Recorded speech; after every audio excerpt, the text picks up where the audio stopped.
Bonjour à toutes, bonjour à tous. Je vous souhaite la bienvenue pour cette astro-tendance du 28 décembre au 3 janvier 2021. Alors, qu'est-ce que nous avons au programme de cette semaine? Eh bien, cette semaine est effectivement un peu rêche, un peu rigoureuse, corsetée, à mi-donnée, car nous avons le Soleil et Mercure qui circulent dans le Capricorne et qui sont amplifiés par Pluton, un tantinet apaisé par Neptune, mais surtout renforcé, soutenu par Uranus dans le signe du Taureau. Et nous avons la pleine lune qui se forme ce 30 décembre dans le signe du Capricorne. Alors, la pleine lune, qu'est-ce que c'est? Eh bien là, cette semaine, c'est le Soleil qui est dans le signe du Capricorne, qui est opposé à la lune, qui est dans le signe du Cancer. Une opposition signale toujours un craquement, un relâchement soudain, et elle va déclencher, cette pleine lune, une vague de découragement, une grande fatigue, mais surtout un pessimisme beaucoup plus important que d'habitude. Alors si cette pleine lune déclenche ce découragement et ce pessimisme très inhabituel, eh bien c'est parce que dans un premier temps, effectivement, nous avons un assemblage planétaire dans le Capricorne et dans le Taureau avec Uranus qui font que cette semaine est un peu rabat-joie, rigoureuse et un peu tristounette. Donc c'est vrai que c'est pas très engageant. Donc du coup, eh bien cette pleine lune va manifester effectivement un sentiment de découragement et d'inciter à voir la vie et l'avenir d'un regard un peu négatif, hein. Mais surtout, eh bien, si ce découragement et ce pessimisme surgit comme ça, d'une façon intempestive et d'une façon aussi intense, eh bien, cela est dû aux tensions qui ont été accumulées au cours des mois ou de cette année 2020. En fait, ce sont uniquement trop de tensions qui vont ressortir.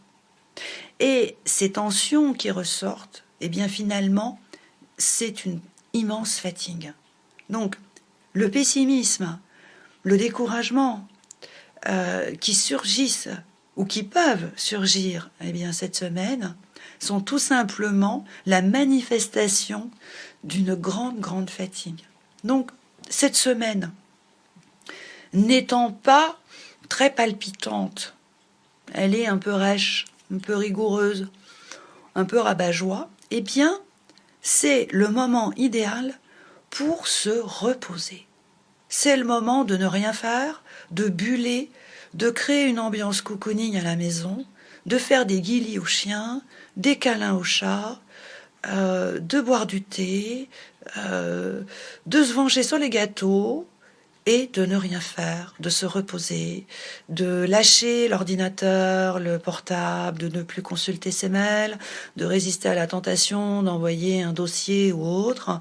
C'est vraiment le moment cette semaine de décompresser, de se reposer, et cela va permettre eh bien, de relâcher toutes les tensions. Et du coup, cela évitera que ce pessimisme et en fait ce découragement apparaissent et incite à faire des choses qui ne devraient pas être faites, des erreurs ou réagir de la mauvaise façon. Vaut mieux se reposer cette semaine, vaut mieux écouter en fait les effets de cette pleine lune, écouter ce qu'elle dit, qu'il y a beaucoup de tensions qui ont été accumulées, qu'il y a une grosse fatigue et que c'est vraiment le moment de se reposer, de décrocher. Et en acceptant de se reposer et de décrocher, eh bien du coup, cela va permettre non seulement de gommer le pessimisme et le découragement, et ça va faire remonter l'optimisme, ça va recharger, comme on dit, les batteries, ça va redonner une nouvelle vitalité, et qui va inciter à voir les idées, les projets innovants, inédits, surprenants, qui se sont présentés la semaine dernière ou au cours des semaines précédentes. Car, au-delà du fait qu'effectivement, nous avons un assemblage planétaire, comme je vous le disais à l'instant, qui est un peu rigoureux, qui n'est pas franchement marrant, nous avons quand même Jupiter et Saturne qui sont dans les signes du Verseau, et Vénus est en Sagittaire. Et le Sagittaire, par définition, est une énergie extrêmement positive.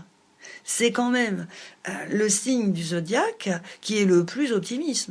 Donc, du coup, eh bien, en se reposant, ça va relâcher toutes les tensions, ça va éviter le découragement et les idées négatives, et ça va inciter à voir tout ce qu'il y a de bien, alors certes, qui n'est pas encore bien défini, qui n'est pas très clair pour le moment, qui est, on va dire, un peu à l'état embryonnaire, mais ça va apporter une petite lueur d'espoir, une petite énergie positive qui va bien évidemment stimuler et encourager et redonner le sourire.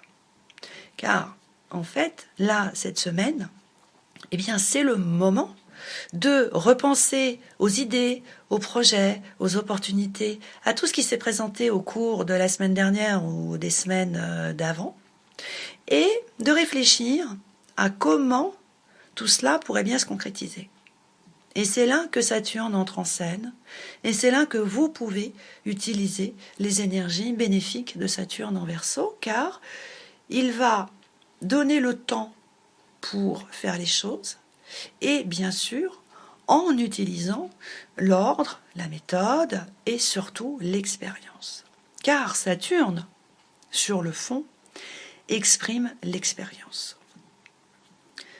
Entre le 1er janvier 2018 et le 16 décembre 2020, Saturne a séjourné dans le signe du Capricorne. Et Saturne, par définition, c'est une énergie très rigoureuse.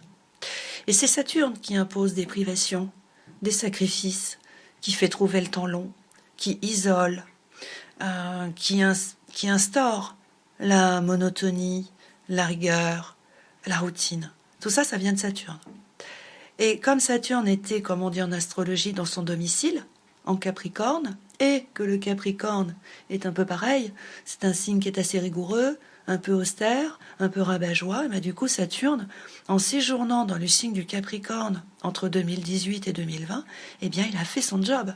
On ne peut pas lui reprocher ça. Il a fait son job. Alors effectivement, il s'en est donné à cœur joie. Ça, je vous l'accorde.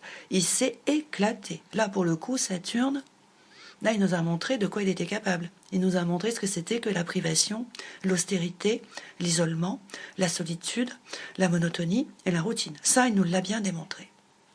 Cependant, il y a deux façons de vivre Saturne. La première façon de vivre Saturne, eh bien, c'est de garder un goût amer des privations, de la solitude, de la routine, de la monotonie, de la rigueur qu'il a imposée. Et en restant sur cette rancœur, eh bien, cela déclenche du pessimisme, du spleen, de la mélancolie, un sentiment d'injustice, et dans le pire des cas, un sentiment de vengeance. Non, ça c'est dans le pire des cas, la vengeance, mais quand même. En revanche, on peut vivre Saturne autrement, c'est-à-dire en voyant toutes ces privations, toutes ces difficultés, les déceptions, les sacrifices qu'il a imposés, on peut les transformer en expérience. Et c'est là où Saturne prend toute sa dimension. Car sur le fond, Saturne, au-delà qu'il fait des misères, les misères qu'il inflige sont en quelque sorte un apprentissage, une leçon que nous devons apprendre. Alors attention, Saturne n'est pas un donneur de leçons, c'est pas ça. Saturne apprend quelque chose. Et il apprend, effectivement, en infligeant des difficultés, des restrictions. Ça, c'est vrai. Mais Saturne, sur le fond, exprime en astrologie l'expérience. Et cette expérience, c'est elle qui accompagne, qui donne confiance en soi et qui incite à ne pas reproduire les mêmes choses de façon à ne pas revivre des sacrifices, des déceptions et autres joyeusetés qui sont infligées par Saturne. Donc cette semaine étant, c'est vrai, un peu rabat-joie. Bon, qui incite à se reposer, à décrocher, ok. Et aussi à voir toutes les choses positives qui se sont produites au cours des dernières semaines. Eh bien, c'est le moment, à mon sens, idéal pour savoir ce que l'on veut faire des épreuves qui ont été infligées par Saturne en Capricorne. De faire son choix, de dire ok, est-ce que on reste sur l'amertume de toutes ces épreuves et tout ça va se transformer en sentiment d'injustice, de vengeance, de spleen, de mélancolie et rien ne va se passer, ou bien on transforme toutes ces épreuves en expérience. C'est-à-dire qu'elles deviennent une expérience qui va guider pour que tout cela ne se reproduise plus jamais. Et en transformant toutes ces épreuves, toutes ces privations, cette rigueur en expérience, eh bien cela va donner tout son sens aux opportunités qui vont provenir de Jupiter en Verseau. Car les opportunités, les idées, tout ce qui va provenir de Jupiter en Verseau, effectivement, c'est très innovant, ça va demander de se dépasser et de se surpasser. Mais en s'appuyant sur l'expérience saturnienne, eh bien ça va donner confiance en soi et ça va donner du sens à ces opportunités, parce qu'en fait, les opportunités n'auront pas simplement la vocation de faire évoluer, de gagner en qualité de vie ou en liberté, mais elles auront sur le fond vocation à ne pas revivre les épreuves, les difficultés, la rigueur imposée par Saturne en Capricorne. Et là, ces opportunités auront tout leur sens. Et là, leur extravagance va être lissée. Elles ne paraîtront plus complètement farfelues, utopiques, sous prétexte qu'elles ont vocation à changer de vie, à gagner en qualité ou en gagner en liberté. Non, non. Elles auront vocation sur le fond à ne plus revivre ces privations et cette rigueur qui a été imposée par Saturne en Capricorne. Donc du coup, eh bien, ces opportunités, eh bien, on va pouvoir les saisir en pleine conscience, en sachant parfaitement ce que nous faisons et pourquoi. Parce que sur le fond, eh bien, l'expérience, cela donne confiance en soi, cela donne du sens à ce que l'on fait et on s'en sert au cours de notre vie et l'expérience qui est issue de privation, de la solitude, de la rigueur, et bien des difficultés, eh bien ça sert aussi de protection, car cela évite de se remettre dans une situation qui serait susceptible de faire revivre le même scénario. Donc du coup, à mon sens, cette semaine, qui est certes pas extraordinaire, pas très palpitante, et un petit peu rabat-joie, et qui incite en fait à se reposer, à prendre son temps, à prendre soin de soi et de ses proches, cela va sans dire, eh bien, c'est aussi un excellent moment pour transformer toutes ces privations, toutes ces situations qui ont été pénibles, la solitude, l'isolement, les déceptions, de les transformer en expérience. Et du coup, cela va diluer et effacer complètement l'amertume, le sentiment d'injustice, éventuellement l'esprit de vengeance, s'il pouvait apparaître comme ça soudainement. Et du coup, ça va inciter à voir la vie d'un regard beaucoup plus bénéfique, les opportunités, les idées qui se sont présentées, de les voir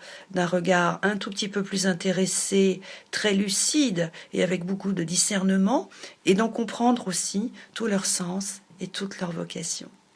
Voilà les amis, c'était l'astro-tendance de la dernière semaine de cette année 2020.